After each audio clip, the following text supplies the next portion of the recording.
भोजपुरी गा दी तो हिंदी का वतनी हाँ ये मगही का वतनी का अब इनको लोकगीत चाहिए, लोकगीत चाहिए। बाप रे आप लोग नहीं सुधरेंगे हैं?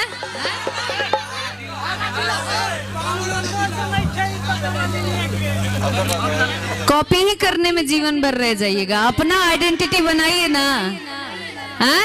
अपना ओरिजिनल आइडेंटिटी बनाइए, तब ना जाना प्यारा जिला घर बा तो कौन बात के डर बा। अपना अपना इंडिविजुअल आइडेंटिटी बनाइए, अपनी पहचान खुद बनाइए ना। आइए ना फिर मैदान में, क्या मजा आएगा।